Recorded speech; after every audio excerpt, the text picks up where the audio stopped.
Hi, my name's Haley Flack, and today I'm going to be talking to you about the overarching idea of a struggling reader with a more specific focus on fluency and how that impacts struggling readers.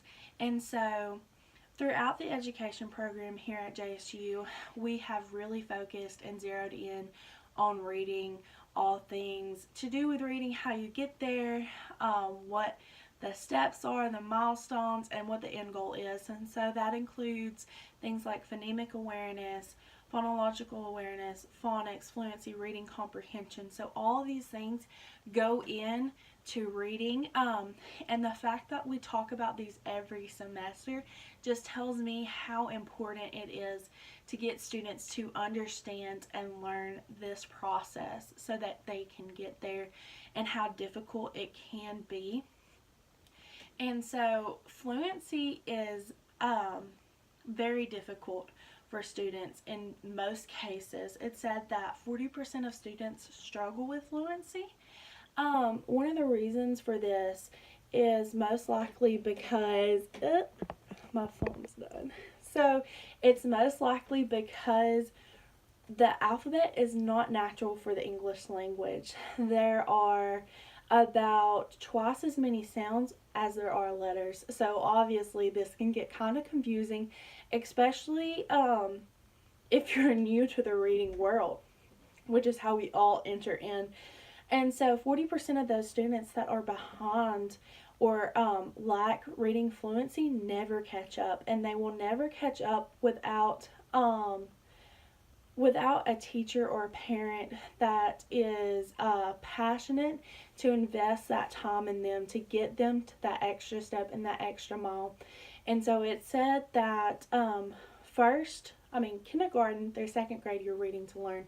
Third, and so on, you are reading. No, I got that messed up. So K through second, you are learning how to read. And third, through the rest of your educational career or life, you are reading to learn. So if you never understand reading fluency or how to learn, then throughout the rest of your educational experience, you are going to struggle with learning and you are going to be behind. And that is going to impact you in all areas of education that are not necessarily dealing with reading or language. And so it's very important that we as educators set that foundation for students and pass on that knowledge and strategies of how to do this. And so a little bit about fluency. Fluency is said to be the foundation of reading comprehension for the reasons that I've already listed. And so fluent readers recognize and comprehend at the same time while they're reading. And so the equation, or what have you it, of fluency is accuracy plus automaticity plus prosody equals fluency. So what's that saying pretty much is that you need those three things to be able to read fluently. And so it is very important. One of my favorite strategies that we've talked about throughout my classes, I know Miss Allen hit on it a lot last semester, we watched a lot of videos about it, is having students record themselves while they're reading. I actually practiced this in my second grade classroom last semester whenever we were focusing on fluency in my small group. So they record their self reading and they go back and they listen to it and they decide if they think that they're reading fluently.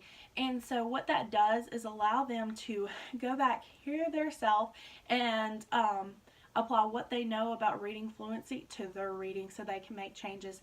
This is also great in that it keeps students accountable, that they know that they're going to have to practice because there's proof of them practicing reading, which is not always applicable in the classroom. So that's why I love this strategy so much. Another strategy, real quick, is that teachers can record themselves reading fluently and then provide a non-example and somewhere in the middle, and so students can see all the examples of that and be able to apply that to their reading and practices as well. So this has been Reading Fluency with an overarching idea of struggling readers. Thank you.